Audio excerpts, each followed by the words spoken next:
Roberto Hernández wore more than 20 years behind the wheel of his trailer, traveling the roads of Mexico with patience tanned by whom learned to tame he asphalt from young. Originally from Guadalajara, he was known by his punctuality and decency. Always, he arrived on time.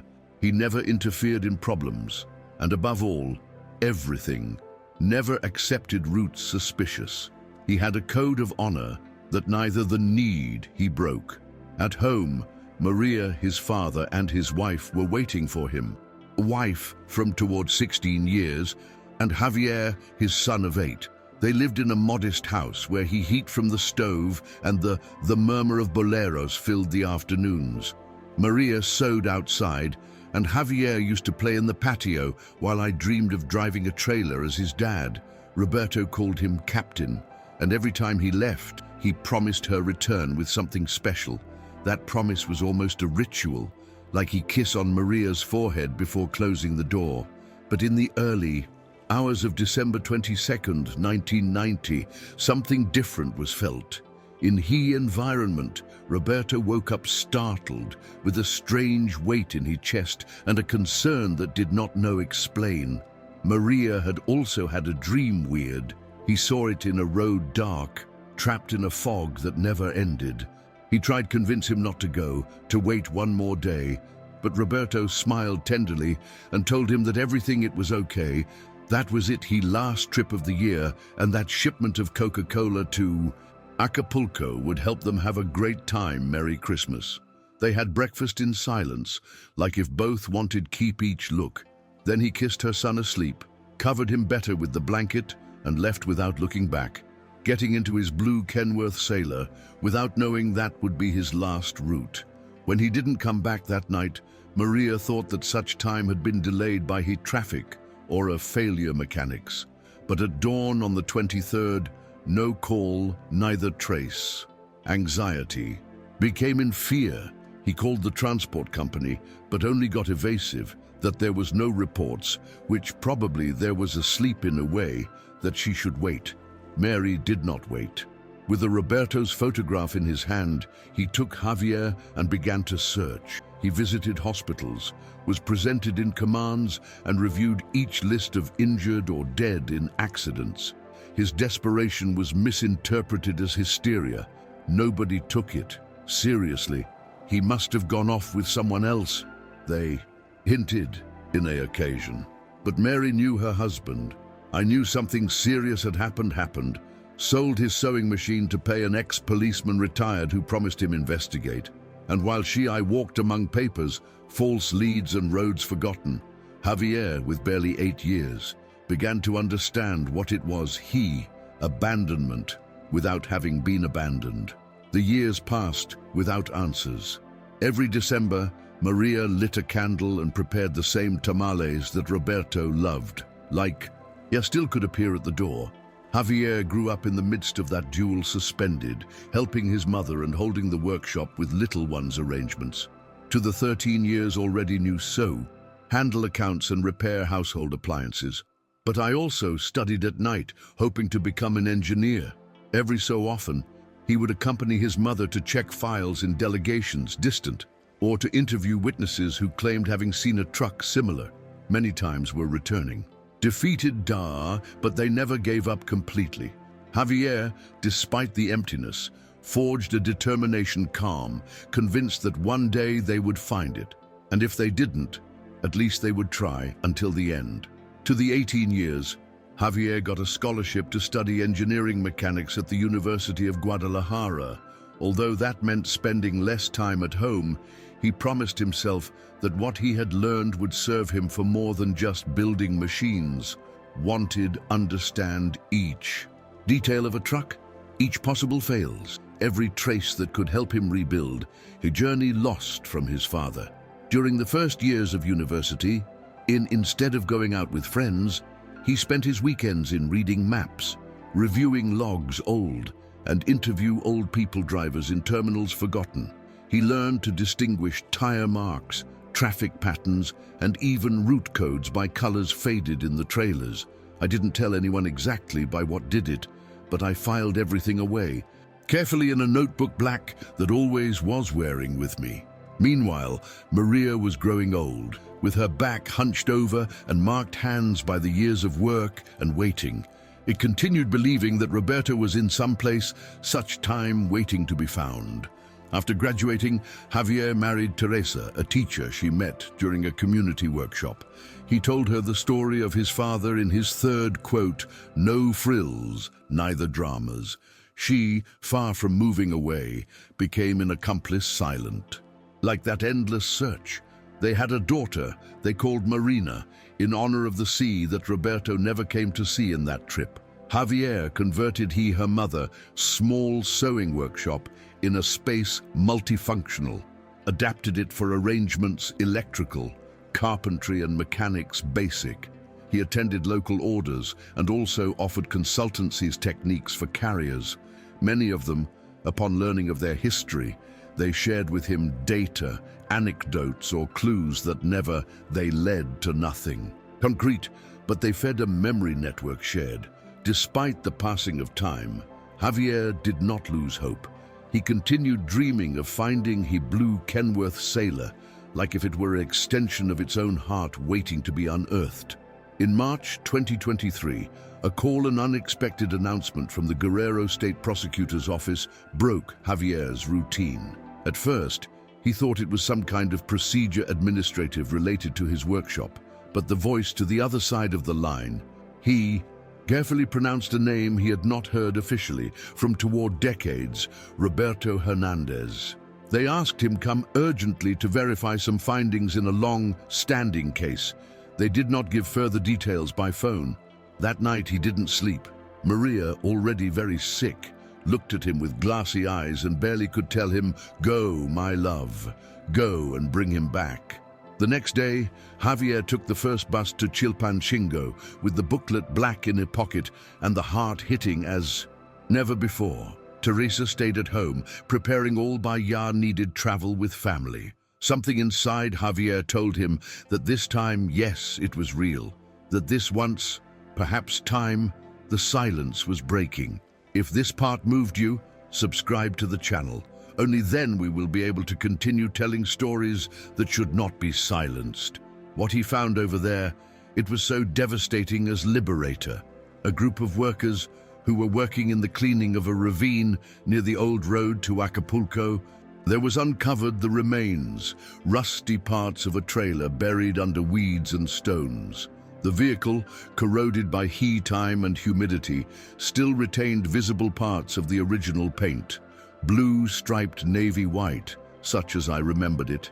Inside the cabin, the experts had found remains humans, a wallet with documents almost illegible, and a box metallic that seemed to have been protected intentionally.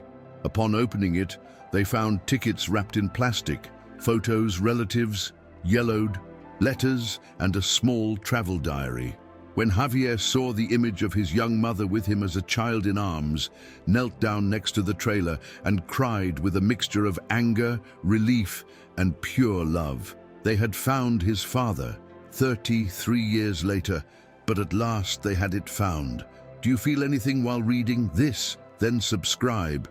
This story deserves to be remembered, and you can help us keep it alive. The diary, carefully wrapped in a bag hermetic, was written with the letter Roberto's clear and slow. It was not a record technical, but a mixture of logbook, confessional, and open letter to his family. In its pages, he described routes, stops, meetings with others drivers, but also thoughts intimate, the fear growing for violence on the roads, nostalgia for Javier's hugs, dreams I had with Maria. There were a page marked with a drawn star, where he confessed that he felt that something could happen, pass it on to him. If I don't come back, he wrote, "Coin, I want you to know that I did everything by you, that each kilometer was for love." That phrase was left recorded in Javier's heart as an invisible tattoo. On another sheet, he attached a small map with coordinates handmade.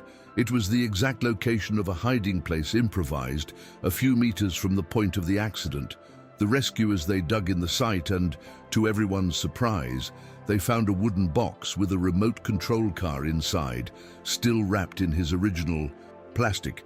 Javier took his cart in his hands, like Yer were holding her father. It was the promised gift, the something special that Roberto had given her, said that he would bring in his last trip. There was also a small case with some gold earrings, clearly were for Maria. Those objects, simple and silent, they said more than any words.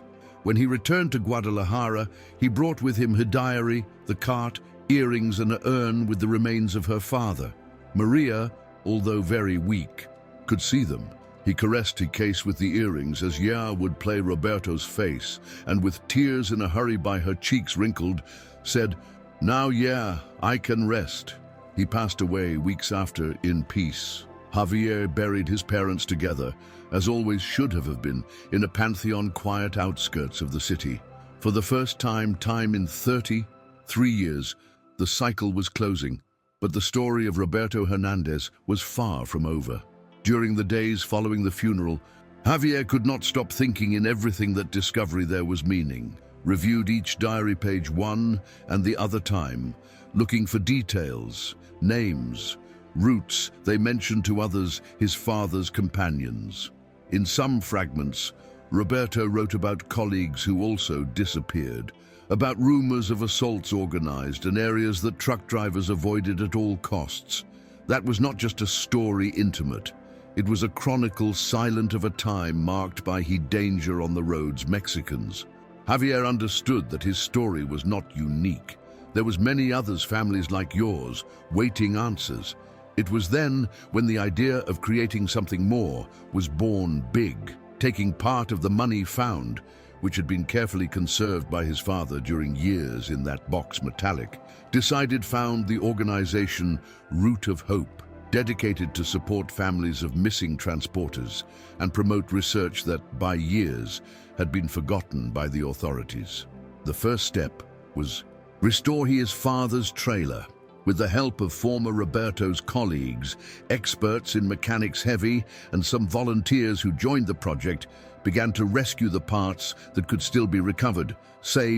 They painted it again, respecting a blue original marine and adding a fringe golden with the name Roberto H in the sides. They placed it in an esplanade public, where before there was an abandoned terminal, and they turned it into on a monument. At the foot, a bronze plaque with the phrase, "In memory of those who never they returned, and in honor of those who never they stopped looking." The community, he responded strongly. They began to arrive, families with stories similar, sharing photos, logs, names that had also left in his silence. Javier organized meetings monthly, created a digital archive of testimonials, and used his engineering knowledge to develop a tracking system, collaborative. What there was started as a personal search was underway, transforming in one movement. Root of Hope was not long in coming in to draw the attention of the local media. A Jalisco television station conducted a report about Roberto's story, and soon they arrived journalists from other countries' states, intrigued for the combination of tragedy, perseverance and justice poetics that enveloped his story.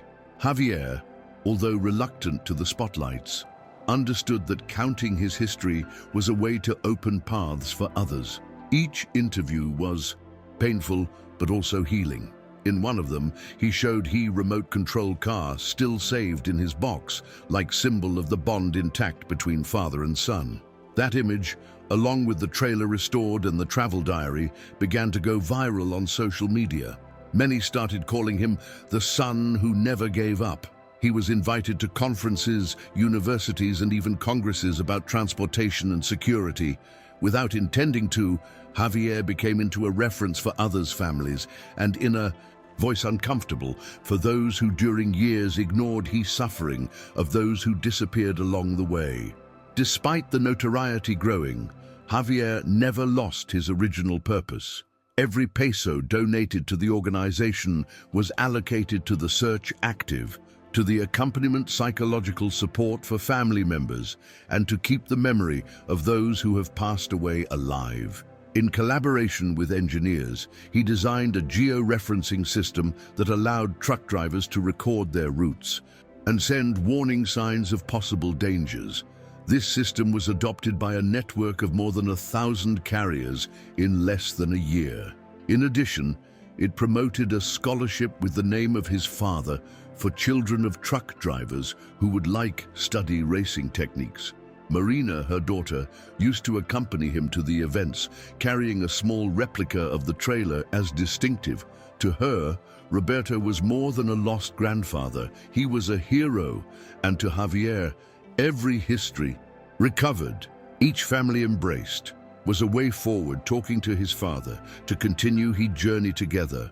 Although we're no longer there in the same road, one of the moments, further emotional. In Javier's life, it happened during a ceremony organized by the National Confederation of Transporters, where they gave him an award posthumously to Roberto Hernández for his career and legacy.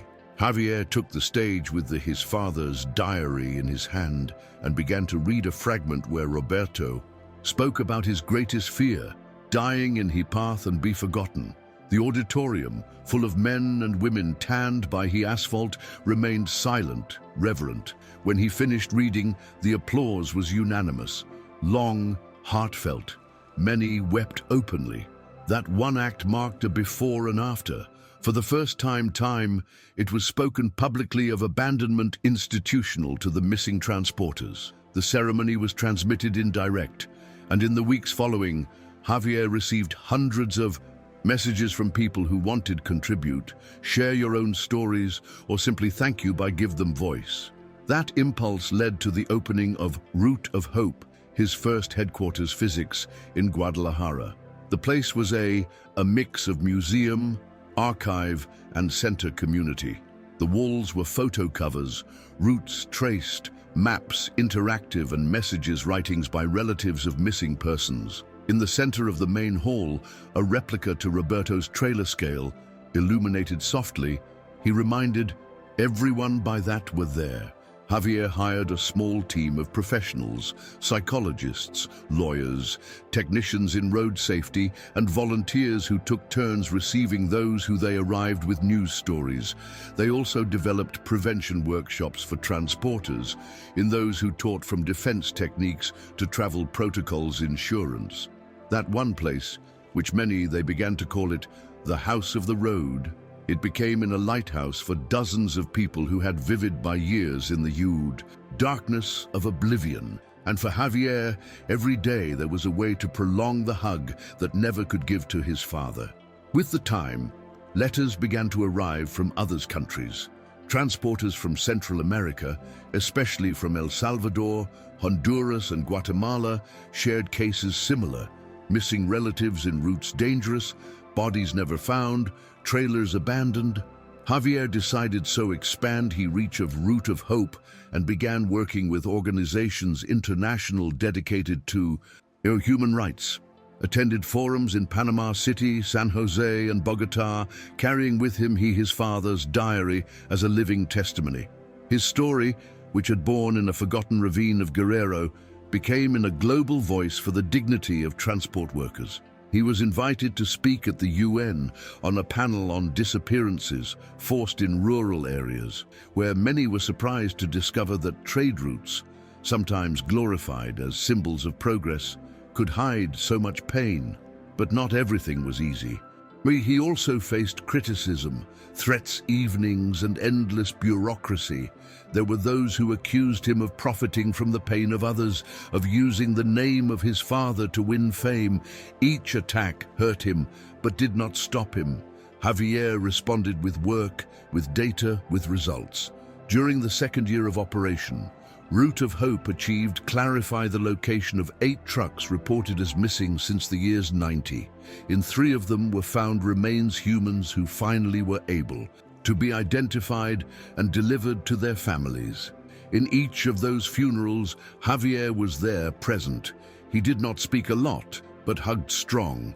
I understood better than anyone what it meant, close a decades-long duel, and while continued forward, always reserved a later month to sit down in front of his father's trailer, open a diary, read a random passage and talk to it in low voice, like still could hear it through the metal and the time. One August afternoon, while organized documents at the Foundation's headquarters, Javier found a letter addressed to him, written in handwriting childish. It came without a return address, but when he opened it, he read, "My dad is also a truck driver, and sometimes I have afraid that he won't come back. Thanks for seek out those who are lost. I hope never tea. You are tired." That letter moved him deeply. He decided frame it and hang it at the entrance of the headquarters, as reminder of by that all that. It was worth it. That gesture was the beginning of a new initiative, create a space for children of transporters where could write, draw, and express their feelings. They called it the Corner of the Captains, in honor of the nickname Roberto gave Javier when he was a child.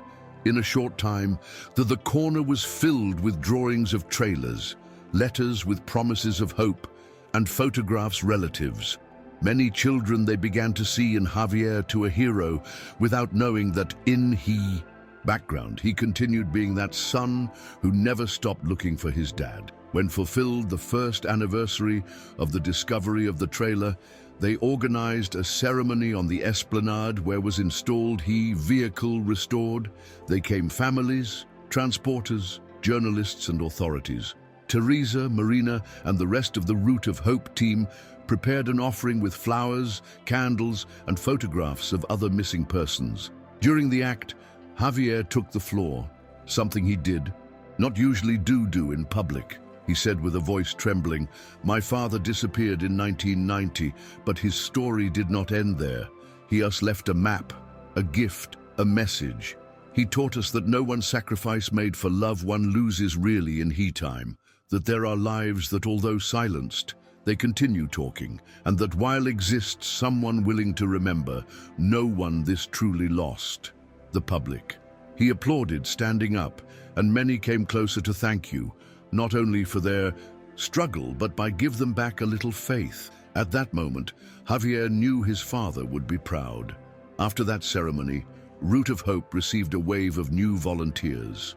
Young people, students of criminology, engineering, social work and psychology volunteered to collaborate.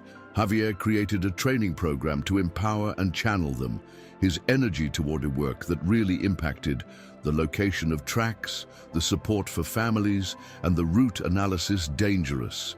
Even they achieved sign agreements with universities, allowing them to students will carry out practices professionals at the foundation. What was once a small family effort was converting in a solid network with structure, purpose, and heart. For Javier, seeing so many young people committed was like see again, a version of yes, same, one opportunity to transform pain into something lasting. In the background, understood that the true, his father's legacy was not alone in a trailer recovered, but in every person who, thanks to his history, decided act. But not all the news were encouraging. At the end of that year, a family from Veracruz arrived at the headquarters with a file thick documents. Your son, also a truck driver, had disappeared for just a month back. Local authorities did not show interest, and the investigation was not progressing. Javier took the case personally. He traveled with one of his technicians to the area, interviewed witnesses, reviewed toll cameras, and GPS maps. Within a few days, they located her trailer abandoned on a piece of land wasteland. Inside, they found traces that pointed to a possible kidnapping, not an accident. They handed over his report to the prosecutor's office and pressured the means for the case will not be filed. Finally, the young was rescued alive in an operation police.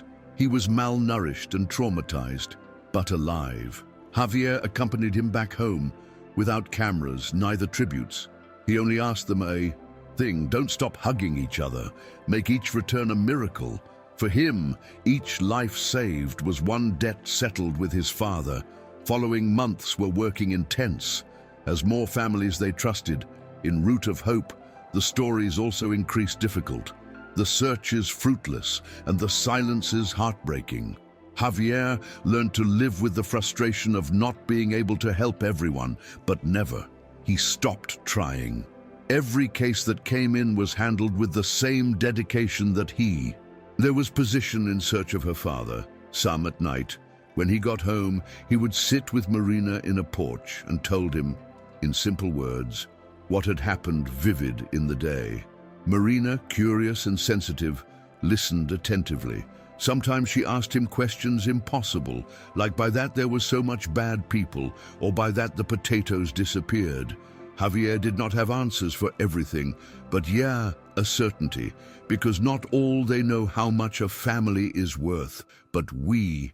Yes, in those moments, it was given realized that although the pain persisted, something inside him had turned in force. One day, while organized his digital case file, Javier found an old cassette tape labeled Christmas 1989. He played it in an old recorder that still it worked in the workshop. It was Roberto's voice, recording a message for Maria and Javier before leaving on their trip. He spoke tenderly, sang a Christmas song out of tune, and at the end he said, "I love you, and if by some I'm not right this Christmas, know that I am there in spirit, taking care of them." Javier could not hold back the tears. That tape, forgotten among papers, became another treasure. He digitized it and added it to the exhibition permanent foundation.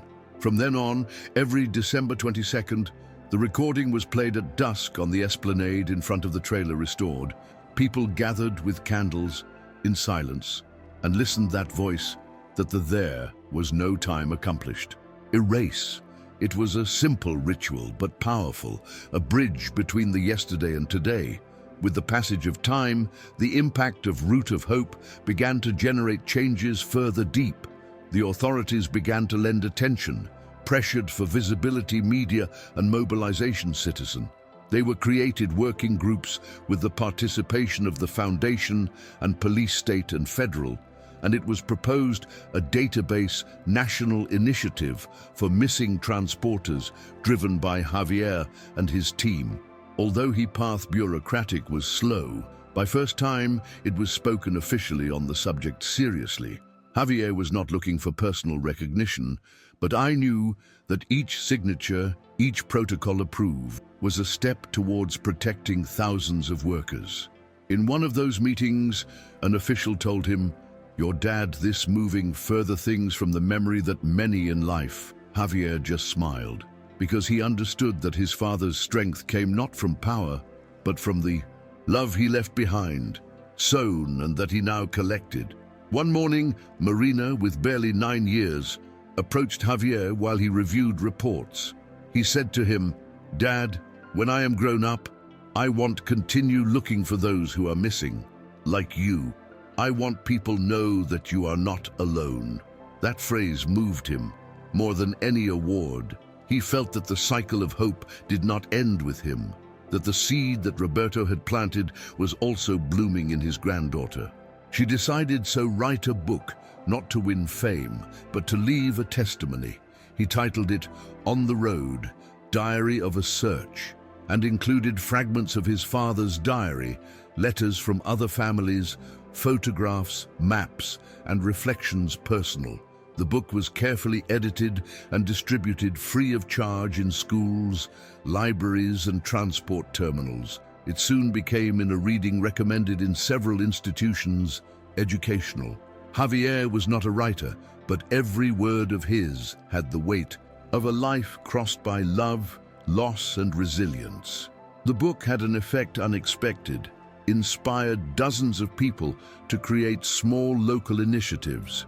In states like Michoacán, Oaxaca, and Chiapas, emerged groups, community members who, with the support of Root of Hope, they began to register cases old, collect testimonies, and put pressure on the authorities. Some were children, others nephews or grandchildren of missing transporters who, for first time, they felt they were not alone. Javier traveled to several of these communities, not as a leader, but as an equal. He listened, he shared search methods, taught to organize files, and about everything, reminded them that each history told was a form of resistance. For him, the true change did not come from laws, but from people. Common that decided act. And in each meeting, in the end, always, he spoke of his father, of the man who left on December 22nd, without knowing that his absence would sow a movement that now crossed borders. In it anniversary number 30, 4 of Roberto's disappearance, Javier organized a caravan commemorative. Hundreds of trailers, they walked the same route that his father could not finish, from Guadalajara to Acapulco. In each stop, they added further vehicles, more families, more stories. In the last section, going down towards the coast, the sun was setting about the asphalt as a blessing silent. When they reached the point where his trailer was found, they stopped. Javier got out of the truck leading the caravan, accompanied by Teresa and Marina, and placed a cross white by the ravine. He didn't say anything.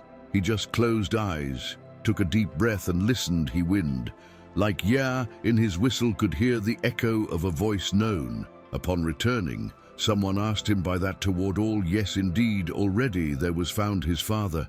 And he answered simply, because there are other parents waiting, and because he taught me to never leave no one back. That same 1 year, Root of Hope was awarded a prize international by his humanitarian work. Javier traveled to Geneva to receive his recognition, accompanied by Teresa and Marina. During their speech, reminded everyone that behind every name in their files, there was a chair empty in a family dinner, a gift that was never delivered, a suspended hug in his time. He said, I am not looking for justice by revenge. I seek memory so that the forget do not follow killing. The audience whole stood up. Although the tributes were welcome, Javier always, I returned to work with the same humility of the first day. I knew that even were left many paths by to travel, many families by accompany. It was never allowed to rest completely. But every now and then, when he sees his daughter play at the headquarters, or a family smile after closing a cycle of grief, I felt some peace began to occupy his place that I only knew before by he empty. One December night, while accommodated ornaments Christmas at the foundation, he found his remote control car that his father had given him, bought in 1990. He still had it, intact in his original packaging. That time decided take it out, put it in batteries, and do it walk by first time. He placed it in the main hallway, and next to Marina he saw it move slowly, making a soft humming sound. He floor. It wasn't a toy, it was a testimony. The symbol of a promise fulfilled late, but accomplished. Javier explained to his daughter what that cart meant. Marina heard it attentive and then said, he knew so much that he knew what you wanted, even before you knew it. Javier smiled, his eyes shining. For the first time since he recovered, he trailer, it was allowed play, even if it was just a few minutes. And in that game, between laughter contained and memories alive, he felt his father returning to be with him, even if it was just for a moment. With the years, the headquarters of Ruta de Esperanza became in a reference place national. Schools organized visits, guided, and universities. They sent their students to learn the story of Roberto and the transformation he brought about his disappearance. Javier, although continued being the visible face of the project, there was formed a team solid that could continue their work even he was absent. It began to write a second part of the book, this time centered in the stories of others' families, because I understood that memory, it had to be shared and collective. He also promoted the creation of a national law for the protection of carriers, which included tracking systems mandatory, insurance special, and emergency protocols. The law was approved after months of debate, and although it did not solve the problem, all the problems, it was a firm step towards the dignity of the profession that his father had loved so much. When they told him, Javier just looked up at the sky and murmured, "Thanks, Dad, we did it." That December 2025, on the 35th anniversary since Roberto's disappearance, they organized a special event on the trailer esplanade. It was the largest gathering up to that point, More than 3,000 people, including families from all over the country, journalists, artists, and former Roberto's traveling companions, Marina, now 12 years, read a written letter by she same. Dear grandfather, don't you I knew, but thanks to you, I know what hope is. My dad taught me that love can cross he time, and I want to continue you way, not in a trailer, but yeah, in each history that we help to find. The public. He applauded, standing up. Javier, listening from a corner, he felt that the legacy had been sown on fertile land. And while the night fell, they lit hundreds of candles around the trailer, like stars falls that refused to turn off. It was, without a doubt, one of the nights further luminous of its life. The impact, emotional of that one evening, was left recorded in everyone's memory, the presence. Some, they said, that, for first time in years, had sensed to their beings, dear ones further close.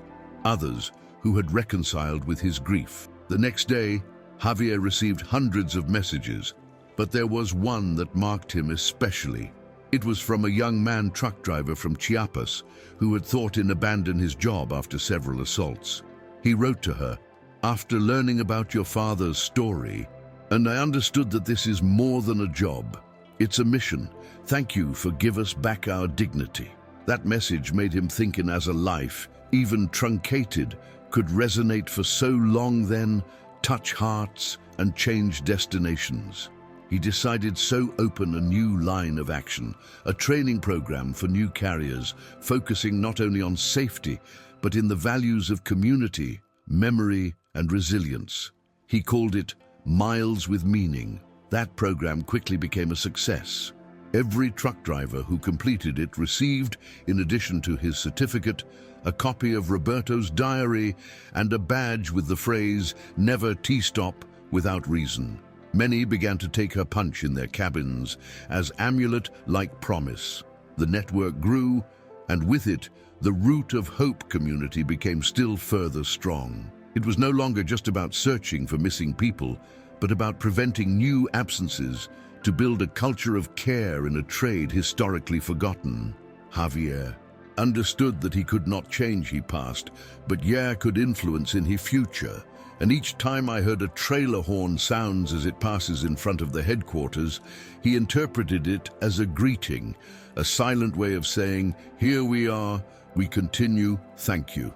And each time that it happened, he raised his hand, as he did when I was a child in the courtyard, waiting for its dad came back from the road. In the years following, Ruta de Esperanza continued to grow. They opened 2 new headquarters, one in Veracruz and another in Tijuana, strategic points where the disappearances of transporters followed being alarming. Javier traveled personally to supervise the installation of each one. In each inauguration, placed a replica of his father's trailer and read a passage different from your diary. It was his way to keep Roberto's voice alive in each corner of the country. Despite the fatigue accumulated and pressure constant, Javier never thought in abandon.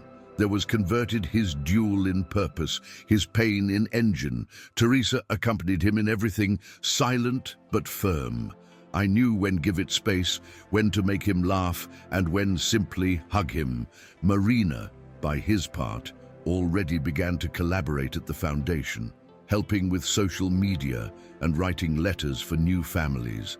The Hernández story had become turned a chain of love that crossed generations. One day, reviewing files ancient, Javier found a piece of information that shocked him. A yellowed sheet with his father's signature, corresponding to a route that never there was been registered officially by the company. Apparently, Roberto had accepted a detour suggested by another driver who also disappeared that same day. That information opened a new line of research. He decided not to do so public still, but start a search parallel to understand by that route was not listed in the records. Upon contacting relatives of the other driver, he discovered coincidences disturbing. Both had been sent to the same area with high-value cargo without escort, neither formal documentation. Everything pointed to a network of complicity within the company to cover up robberies. disappearances, and misappropriations. Javier knew that stirring up that past would have consequences, but I couldn't be quiet. His father deserved the truth, complete, and if someone I had to discover her, it was him. With the help of investigative journalists and lawyers from the foundation, Javier put together a file detailed about that possible corruption network. He documented testimonies, collected routes similar, and found coincidences in others' cases of disappearances between 1988 and 1992. Everything indicated that Roberto and his colleague were not victims of chance, but part of Operation Deliberate that went wrong. Presented, he report to the Attorney General's office, demanding that it be reopened a case. Although many documents officers had disappeared or were altered, the tests gathered were enough to start a new research. The media. They took up the story again, this one time with a twist further dark. The truck driver, converted in symbol national memory and justice, was now also the victim of a cover-up systematic. Javier faced again criticism, threats and silence uncomfortable. But it was no longer the young lonely for years back, had a team, a community, and a cause too great to back up. The impact of the report was such that it caused an audit national in transport companies and a legislative debate on the legal responsibility of companies in cases of disappearance. For the first time, it was discussed openly the role of companies in the abandonment of its workers. Various managers were summoned to testify, and some former officials were under investigation. Javier, although exhausted, he remained firm. He was not driven by revenge, but he desired to clean the name of his father. He wanted the country knew that Roberto did not disappear by accident, but by a chain of decisions, negligent and inhuman. In an interview, they asked him if he did not fear retaliation. He replied, "I was afraid of him. More to stay silent. The silence us, he stole my dad. I don't think so. Allow him to steal the truth as well." That phrase became a motto of a new foundation's campaign. Let the silence does not steal what you love. Subscribe if you believe. Love can change the world. This channel exists for those who never give up. As a result of that campaign, thousands of people began sharing their stories wearing the hashtag #YelSilencio, generating a wave of testimonies that included not only transporters, but also rural workers, laborers, migrants, and delivery men. What began as a family case had been converted in one movement, national memory active. In less than a month, they were organized vigils simultaneous in more than 30 cities, where people lit up candles and read in voice high the names of their missing persons. Javier attended the Guadalajara meeting along with Teresa and Marina. When they handed him a microphone, he just said, "Thank you for not being silent. While let's continue talking, they continue alive." The crowd responded with applause that did not seem to have an end. That night, he understood that his father's struggle was not just a history of the past, but a compass for the present, and that the country whole needed to reunite with those who are absent in order to be able to heal. One day, Marina asked him, "Carry he remote control car to your school to present it in the exposure about objects significant." Javier hesitated, but accepted. Upon returning, his daughter told him that she had read in class the story of his grandfather and that many children cried, including some teachers. "They told me I have a hero in the family, and I told them I have two, him and you," she confessed. Those words melted Javier's heart. He understood that more beyond laws, files, or foundations, his greatest legacy was invisible. There was taught to his daughter to live with love, with memory, and with purpose. That night, she placed a cart about a shelf next to his father's diary and Marina's letter. It was his intimate altar, a corner where he passed. The present and the future were found without the need for words, and where he silence, finally, it didn't hurt anymore. Sometime later, he received a special invitation. Participate in an international documentary about stories of resilience and justice.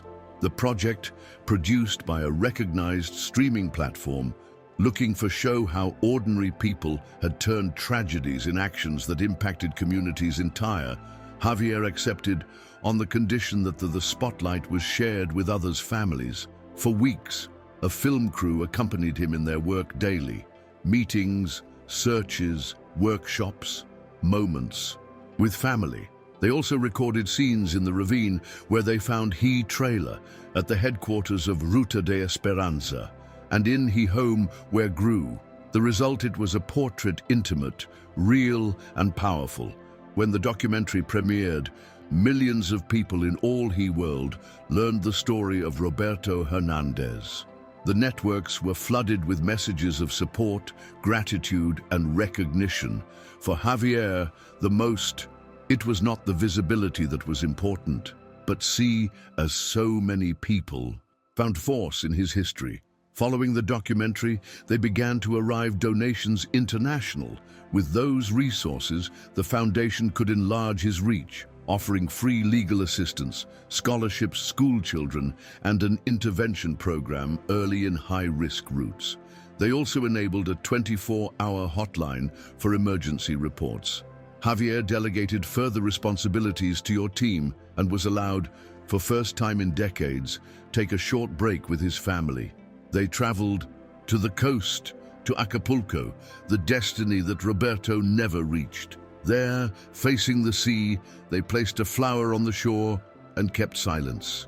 Marina wrote in the sand, "Thank you, Grandpa." They didn't do any sightseeing, nor they took many photos. They just walked along the beach, breathing, giving thanks. For Javier, that moment was a kind of redemption. Finally, he was able to complete his journey that his father could not. And on that walk, calm, he understood that the path that there was initiated by need, there was turned by complete.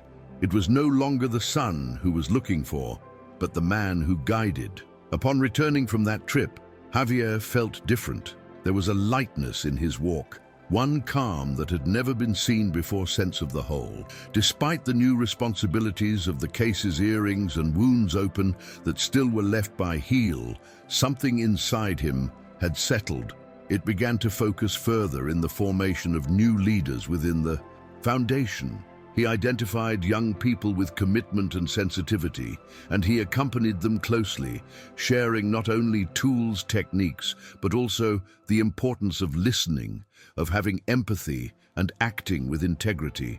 This is not about rescuing trailers, he told them. It's about rescuing stories, families, dignity. That was always his guide. Little by little, the organization was functioning autonomously, and Javier spent to occupy a role further strategic. It was no longer there in everywhere, but his essence was in each decision. One morning, while reviewed mail in his office, found one from a teenager from Hermosillo. He said that his dad was a truck driver, and thanks to his history, there was decided study law to help to others' families. The message ended with a phrase that disarmed him. "Thank you for showing me that not everything this lost when someone truly loves." Javier stayed for a long time looking at the screen. He thought in his father, in his mother, in Teresa, in Marina. In every face there was acquaintance on that path. He also thought about, same, in a young man of 20 years, that he traveled offices with a photo worn out in the hand, searching answers between papers cold. And he understood something profound. His search had not only borne fruit outside, but inside it. There was found not only his father, but the best version of same, and that discovery, unexpected and complete, was worth as much as any justice. That same day, at closing time his computer, Javier stood up decisively and walked to the trailer restored, that still was resting on the main esplanade of the foundation. He touched it gently, running his hands over it, fingers the blue paint marine and the strip golden with his father's name. He climbed into the cab, sat down in the driver's seat and closed eyes. For a moment, he allowed himself imagine Roberto at his side, driving together by an endless road. He felt the steering wheel in the hands, the roar of the engine in her chest, and an inner voice telling him, "You did well, son. It was not a hallucination, neither fantasy. It was something more intimate, deeper. It was the peace of knowing that there was honored his history, which had given meaning to the pain. And upon opening eyes, with fixed vision in the horizon dummy on the opposite wall, he knew it was time to let others continued his journey.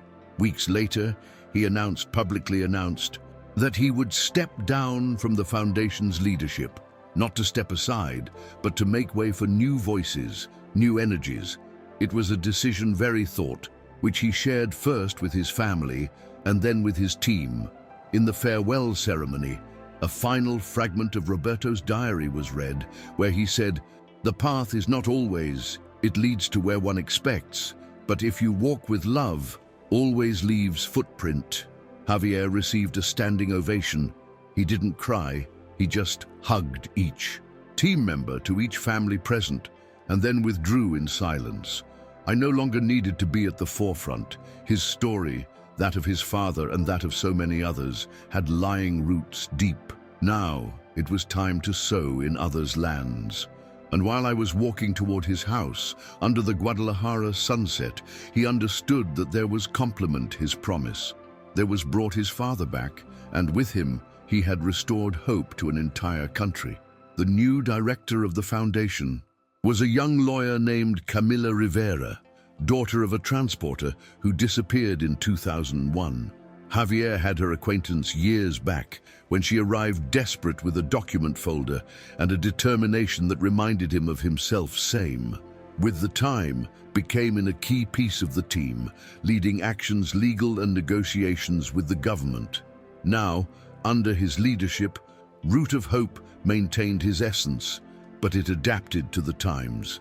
Introduced cutting, edge tracking technology in real time, an app for alerts community among drivers, and alliances with organizations, international human rights organizations.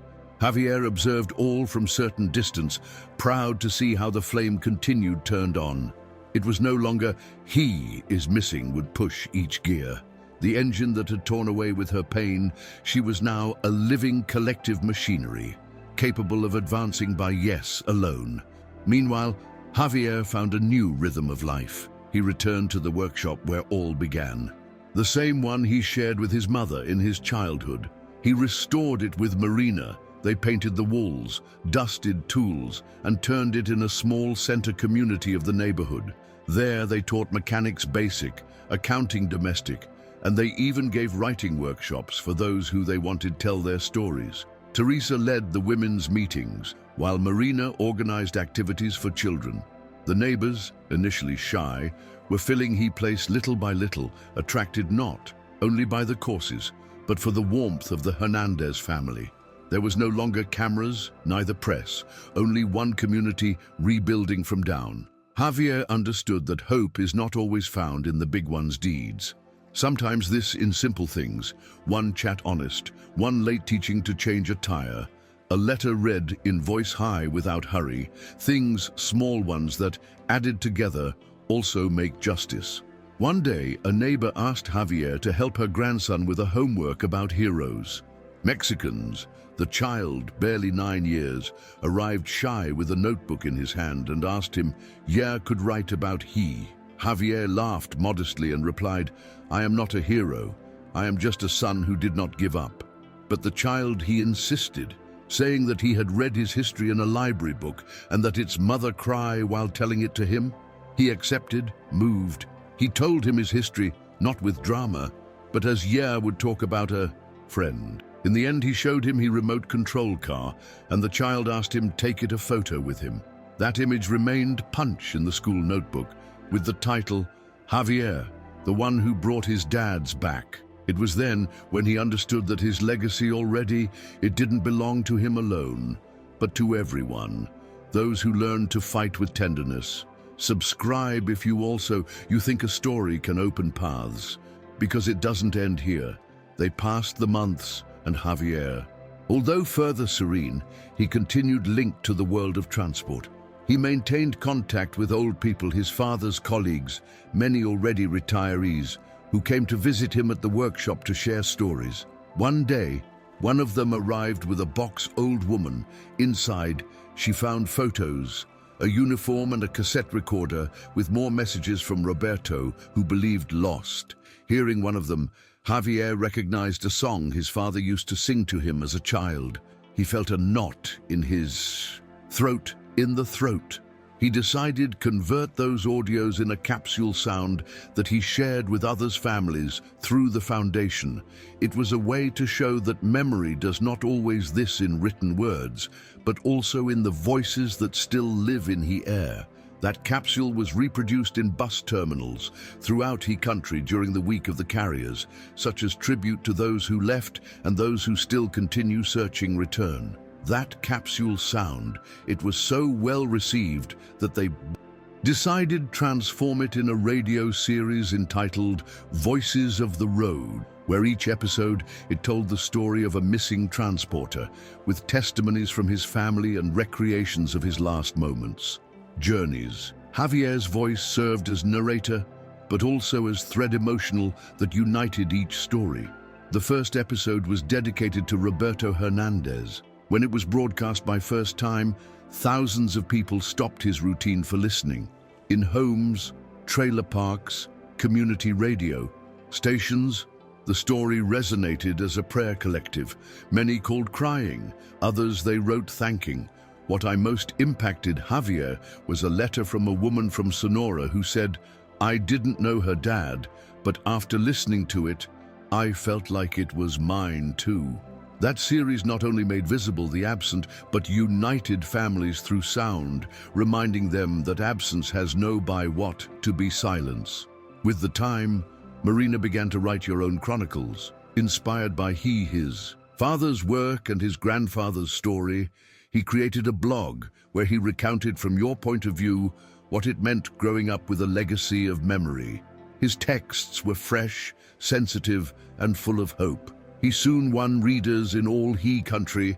In one of his articles, he wrote, "My dad taught me that a hug can be more stronger than one wall, and what to look for to someone is not just finding them, but not letting them go out inside you." Javier read those texts with pride, but also with the emotion contained that is not always new as express. See your daughter take the baton, tell the story from a new look. Confirmed to him that the cycle of hope was not broken, it was only transformed, and that her father, through her, also continued talking. Marina was invited to give a chat in a secondary school in the city. At first it felt nervous, but when went up on stage and saw the attentive eyes of the students, he remembered the times his father had spoken in unrehearsed audience, simply guided by his heart. He told the story of his grandfather, but also talked about what it meant growing up among memories, legacies and silences that little by little filled with meaning.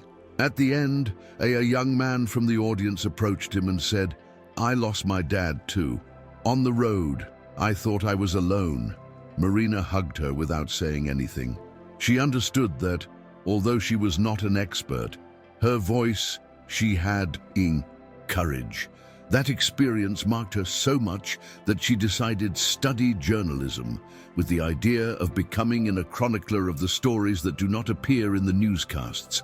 Javier, upon learning of this, could only tell him, "Your grandfather would be happy, and I am too." That same one year, Teresa was recognized by their silent work, but essential.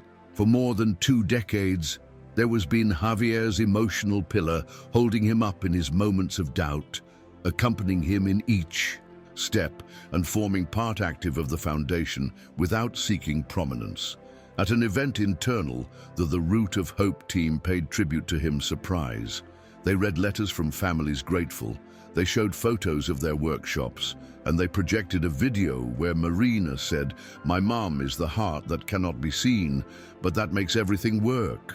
Teresa, in tears, humbly thanked him, making it clear that she did nothing to applause, but for love. Javier looked at her from the back of the room, moved. "I knew that without her, nothing would have been possible." That moment closed a cycle further in his life, the recognition of effort shared, work as a couple, of the love that does not shout, but that sustains. With the pillars of the family affirmed and the foundation in good hands, Javier began to dedicate time to an idea that was haunting him toward years. Write a novel based in his father's story, but from a perspective fictitious.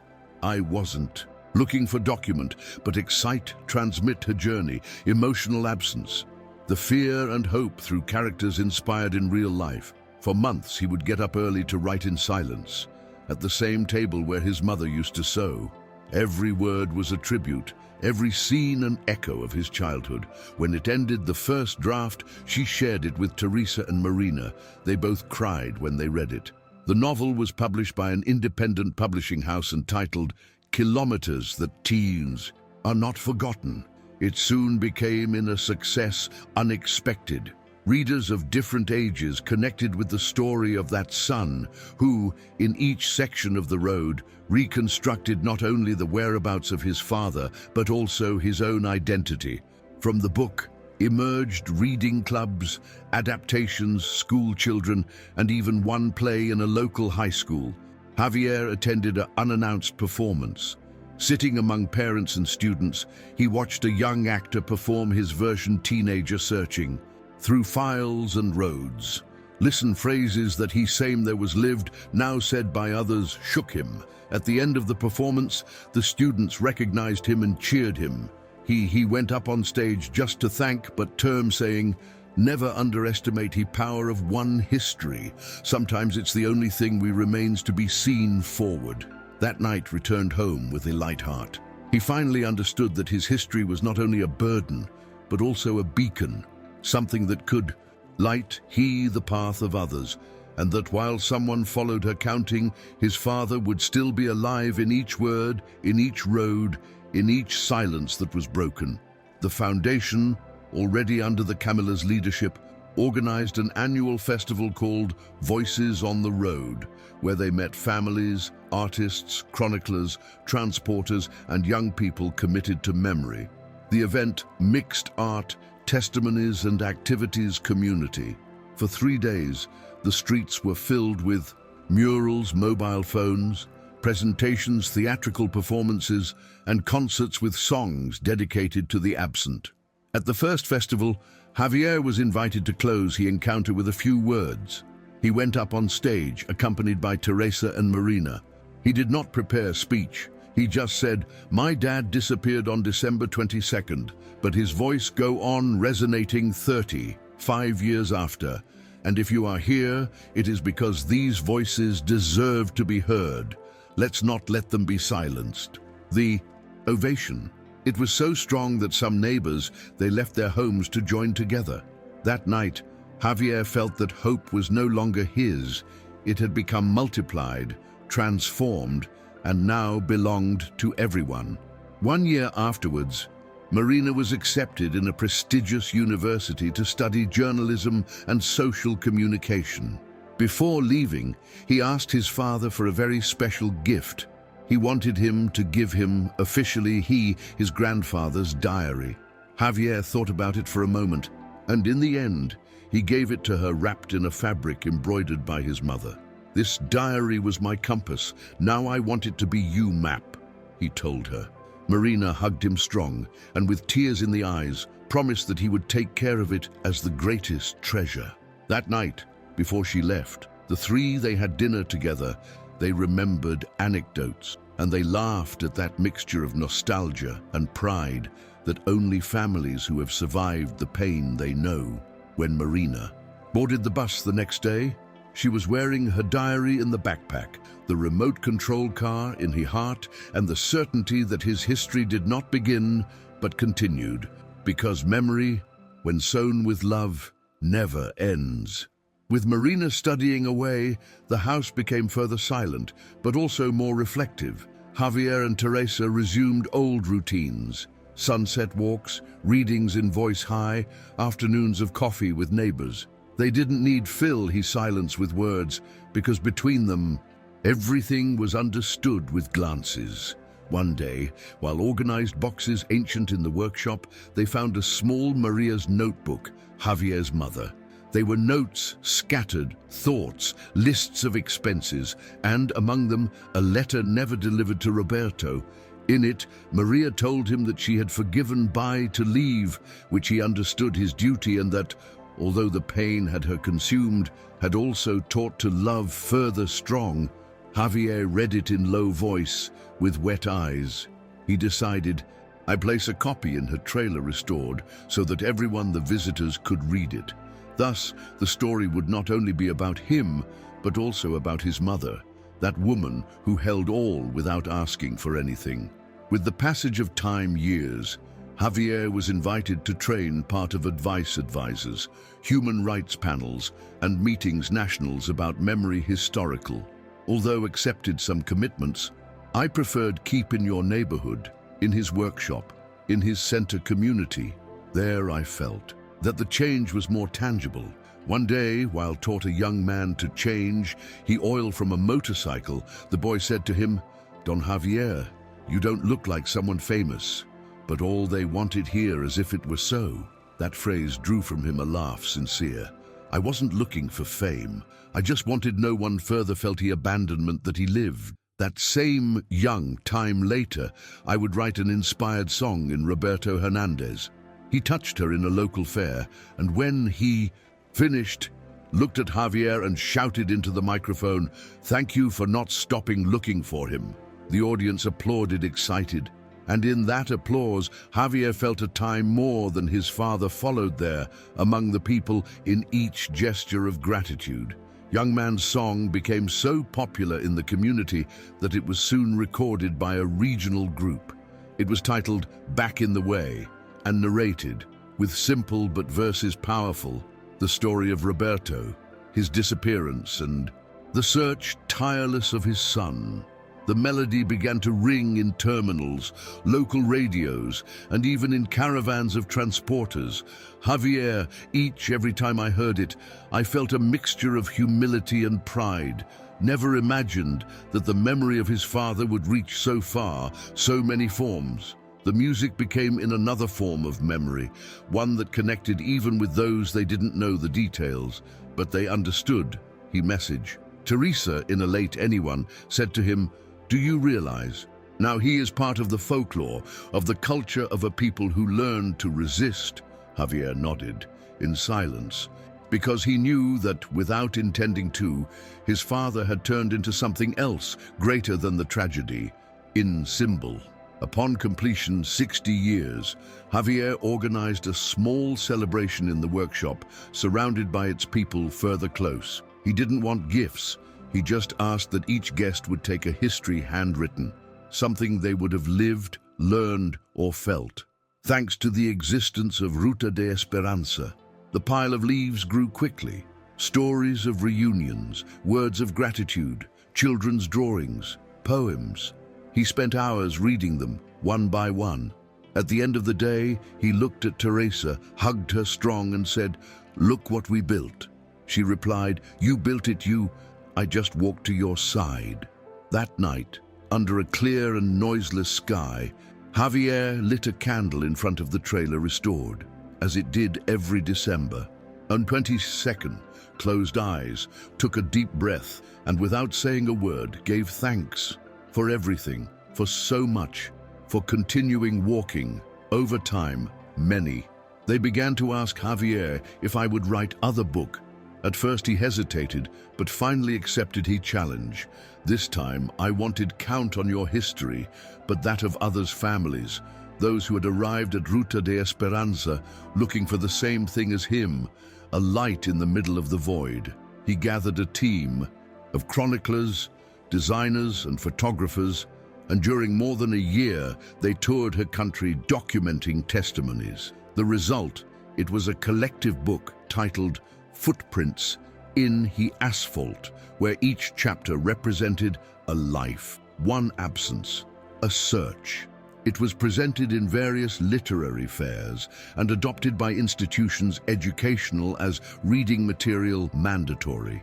For Javier, that book was his formal farewell to narrative public, a way to give up the microphone, to show that it was not the unique day, and that there were thousands of stories waiting to be counted. In the presentation, book official in Guadalajara took the stage representatives from all regions of the country. Marina led the event with the security of a born journalist, and Teresa opened the ceremony reading a poem written by a mother who still was looking for his son. When he arrived, Javier's turn. He didn't go up on stage. He stayed in the back, watching with a smile discreet. I didn't need further prominence. Seeing so many faces grateful to so many families hugged for the record, it was enough. When it was over, several approached to greet him. One of them, a young man who had lost his brother in a route border, said to him, "Thank you for opening his path. Now we will follow him." Javier shook his hand firmly. He was no longer the same man as a time looked for desperate by hospitals and morgues. He was the man who had taught to others to search with hope.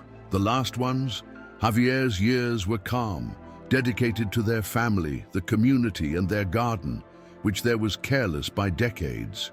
She planted jacarandas, bougainvilleas, and even sunflowers, which Marina always. He said they were the flowers that looked at the sky, just like him looked at his father.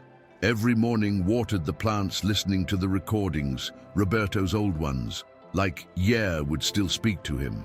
The neighbors saw him as a wise figure, someone who had survived the pain without turning back bitter. I received visits constant, not only from friends, but from strangers who wanted to meet the man behind the story. To all the received with a coffee and a history, as each, I find out one opportunity to sow a seed more memory.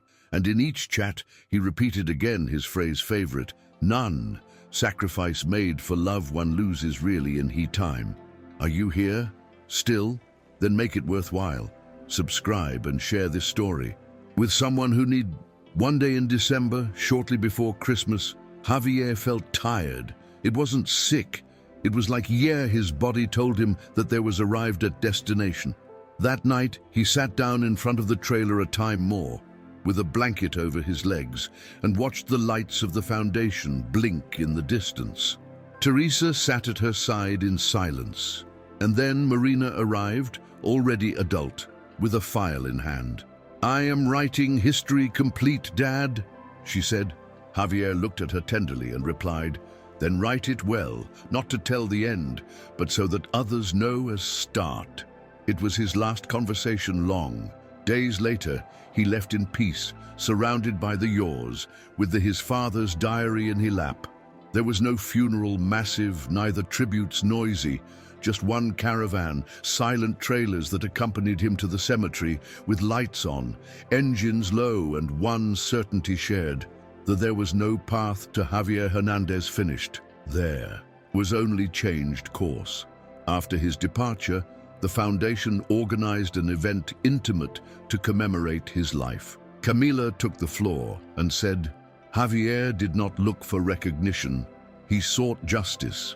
He did not raise marble monuments, but bridges of memory that no one can knock down." Teresa and Marina were in front row, holding hands, surrounded by friends, families, beneficiaries, and generations that had been touched by his story. The trailer Blue Marine remained enlightened, converted already in sanctuary, and many they left letters, flowers, and objects personal at your feet. Some cried, others they smiled. Everyone knew they weren't firing a man, but embracing a legacy. That night, for first once upon a time, it was Marina who read a fragment from Roberto's diary. As he closed the last page, he said in voice firm, "Dad, you did your job, you promise. Now it's my turn to follow." Years later, Marina published a book entitled The Root of Those Who Love, where he intertwined the stories of his grandfather and father with those of others, families, no longer as journalist, but as heiress of a road. The prologue. It began with a phrase that his father used say, in low voice in front of the trailer, "Here began everything, but nothing ends here." The book was translated into several languages and became in reference obligatory for those who they worked in human rights issues, disappearances, and memory collective. In each presentation, Marina made it clear that her history was not looking for trigger pity, but movement. and that his greatest hope was that by reading it, others would be encouraged to search, to ask, to not give up, never. Because in the end, memory does not belong to the past, but to the future. Today, when passing through the esplanade of the Root of Hope, you can still see Hydrala blue marine impeccably preserved, with fresh flowers in its base and messages hanging by arriving. Visitors from all the country. Every year on December 22nd, they light up candles, they are read fragments of the diary, and Roberto's recordings are played, like a ritual that transcends time. What began as a search, desperate for a child by his father, became in a lighthouse that illuminated paths forgotten. The schools teach his history, the carriers they travel with Javier's face painted on the cabins, and the children grow listening his name as synonymous with love, courage, and memory. Because the story of Roberto Hernández is not just that of a man who disappeared in a road.